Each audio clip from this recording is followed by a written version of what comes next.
How to become rich के पिछले episode में हमने सीखा कि कैसे हमारी सैलरी मेंटालिटी हमें डर और लालच के कारण अमीर नहीं बनने देती। पर आज के एपिसोड में हम एक ऐसे सवाल का जवाब ढूंढेंगे जो शायद आपके मन में भी होगा। क्या कोई ऐसा रूल है जिसको फॉलो करके कोई भी अमीर बन सकता है? कोई ऐसा राज है जो सिर्फ अमीर लोगों को पता है? एक्चुअली ऐसा एक रूल एग्जिस्ट करता है जो सिर्फ अमीर लोगों को पता है। एक ऐसा रूल जो आपको बहुत ही ज्यादा अमीर बना सकता है अगर आप उस रूल को अपने दिल से फॉलो करते हैं तो। और आज के इस एपिसोड में हम उसी रूल के बारे में डिस्कस करेंगे जो आपको बहुत अमीर बना सकता है। तो बिना देरी किए शुरू करते हैं आज का एपिसोड। हेलो विकास जी, कैसे हैं आप? अरे अक्षय सर, आपका आज कैसे आना हुआ? अभी तो रिटर्न फाइलिंग का टाइम भी नहीं है। अच्छा, तो मैं अपने सीए से मिलने भी नहीं आ सकता? ऐसा कुछ नहीं है सर, आप कभी भी आ सकते हैं। बताइए सर, मैं क्या हेल्प कर सकता हूं आपकी? विकास जी, मुझे आपसे पैसों के बारे में कुछ पूछना है। हाँ, पूछिए, क्या पूछना है? पता नहीं विकास जी क्या हो रहा है, पैसा आ रहा है पर पता नहीं कहाँ चला जाता है। इट्स लाइक मंथली जितना भी पैसा आता है सब मंथ के एंड तक खत्म हो जाता है और मेरे को समझ ही नहीं आता कि पैसा जा कहाँ रहा है। मुझे इतना पता है कि मैं कम नहीं कमाता हूं पर फिर भी सेविंग्स नहीं हो पा रही। आप मुझे कोई एडवाइस दे सकते हैं कि पैसा सेव कैसे करना होता है या फिर मैं और ज्यादा पैसे कैसे कमा सकता हूं? अच्छा, मैं आपको कुछ बातें बताता हूं जो आपको बहुत अमीर बना सकता है, लेकिन उसके लिए आपको उन बातों को दिल से फॉलो करना पड़ेगा, ठीक है? हाँ, अब बताइए। पहला, collect more assets then liabilities. And दूसरा, increase your income and control your expenses. और ये एसेट और लायबिलिटी क्या होता है? सर सिंपल है, एसेट वो सब चीज होती हैं जो आपके पॉकेट में पैसे डालती हैं, और लायबिलिटीज वो सब चीज होती है जो आपके पॉकेट से पैसा निकालती हैं। समझे? ओह, इसका मतलब मेरा जॉब एक एसेट है और मेरा रेंट एक लायबिलिटी। हाँ, सही समझे। और जितना हो सके आपको उतने एसेट्स एक्वायर करने चाहिए। लेकिन इसका मतलब ये नहीं कि आप मल्टीपल जॉब्स ले ले। मेरे कहने का मतलब है कि आपको एक से ज्यादा इनकम स्ट्रीम्स जनरेट करनी पड़ेंगी। और वो मैं कैसे कर सकता हूं? उसके लिए आपको पैसे इन्वेस्ट करने पड़ेंगे जो कि आपको एक और इनकम स्ट्रीम देगा। या फिर आप एक बिजनेस भी स्टार्ट कर सकते हैं अपनी जॉब के साथ। तरीके बहुत हैं, पर आपको इतना याद रखना है कि आपको जितना हो सके एसेट्स कलेक्ट करने हैं और लायबिलिटीज कम करने की कोशिश करनी है। ये सुनने में तो आसान लग रहा है पर लगता नहीं कि इसको अप्लाई करना इतना इजी होगा।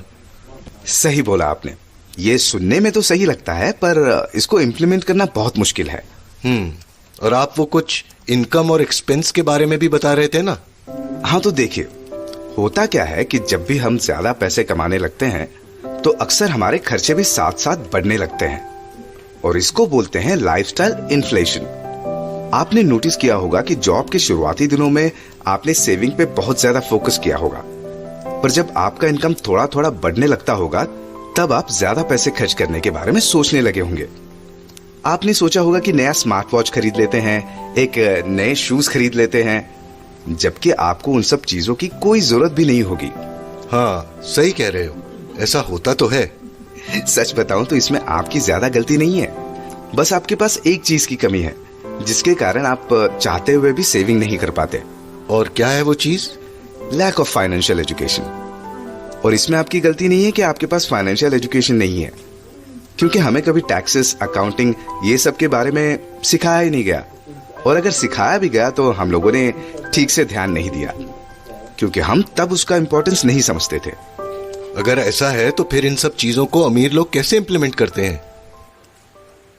इससे पहले कि मैं आपको बताऊं कि अमीर लोग इसे कैसे इंप्लीमेंट करते हैं, आपको ये जानना होगा कि गरीब लोग इसे क्यों नहीं इंप्लीमेंट कर पाते।